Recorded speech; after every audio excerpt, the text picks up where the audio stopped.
Mike Van Hoozer and Roger Patterson with Vision for Life Radio. We've been having a great conversation with Darryl and John, and we want to follow up in this last segment.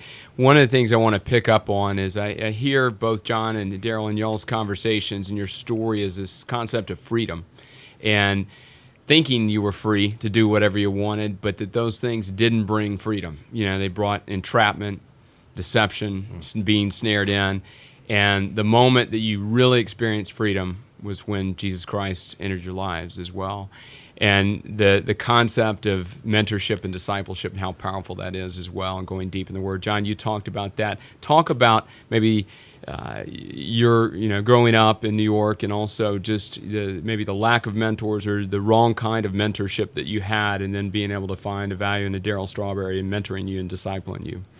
Well, I grew up in a dysfunctional neighborhood, dysfunctional family, and I grew up in a very corrupt neighborhood.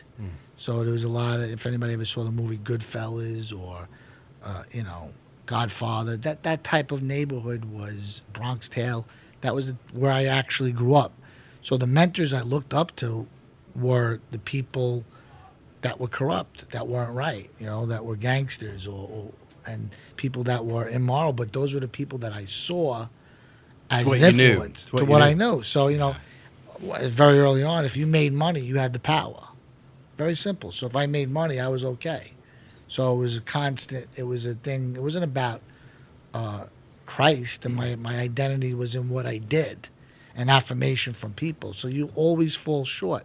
As Darryl says, you have these issues, and if you don't deal with these issues, it will play out, and you'll have consequences. And I've suffered consequences due to my own behaviors, but also not being guided properly by someone coming alongside as a mentor and saying, this is some of the things you should do. And I didn't have that. So I was really going at the world in a very undirected way from people that really had no direction. And my father was a great man, and my grandfather, but they didn't have that type of guidance either. So I just fell into what I thought life was, and that was to make money, and that was a man. Darryl, you talked to me about yesterday how you had a chance to share the gospel with the man who beat you. Walk us through that. Well, I had an incredible time with God. I was going to speak at a men's breakfast Saturday morning, Friday night. Friday night, God kept me up and says, you're going to speak at this breakfast Saturday morning. But he said, Sunday morning, I want you to go down and see your father, because I knew my father was in the hospital. My brother was with me, Ronnie, too.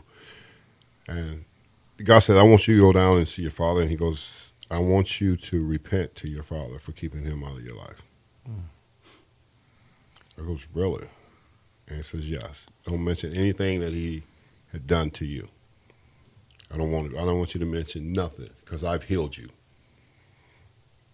So he says, I want you to go down and I want you to ask him to forgive you, and you repent to him. And I wrestled with it all that night. And then when Sunday came, I went down and I obeyed God. And I went down and sat on his lap and talked to him and held his hand. And I says, I just said, need to ask you to forgive me, because I'm wrong for keeping you out of my life and all the success I had and everything. And didn't say anything about, just like the Lord told me, don't say anything about what he did. I just talk about, well, you're wrong. And I said, will you forgive me? I'm so sorry. I just laid on his lap and I just cried so hard and told him I was so sorry. What did he say? How did he handle it? He just looked at me, and I said, do you forgive me? He said, yes. And tears ran down his eye. And I said, God has changed my life. He goes, I know. He said, and I said, the God that changed me wants to save you and change you. Would you like to accept him as Lord? And the Lord said, lead him to the Lord prayer. And I led him to the Lord prayer, and he accepted the Lord. And then God told me afterwards, this is not about you. You need to really understand when God saves us, it's not about us. Sometimes we think it is. But it's about who we're going to be able to have an impact on, and who we're going to be able to lead to the Lord ourselves, through obedience, through God. And my father was one of those that I was able to lead to the Lord. And just the Lord, after I got in the car, I just remember crying. I was still crying, and he was like,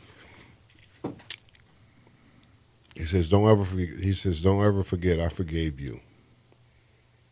You know, so don't ever hold that, towards anybody about anything, because that's when That's when I realized that His grace is sufficient. You know, and when you can understand that and walk in humility and never hold a grudge against anybody, because God has forgiven me, and I need to always remember that I don't deserve it. So and I clearly remember that, and my Father deserves forgiveness, and whoever else has done wrong to me deserve forgiveness. And when we could do that and give that to people, I just believe God can use us mightily for His kingdom and His work, because then we really start understanding that it's not about us, it's about other people. Yeah. Saved by grace. Absolutely. Yeah. It's Through great. faith, right? Yeah, absolutely.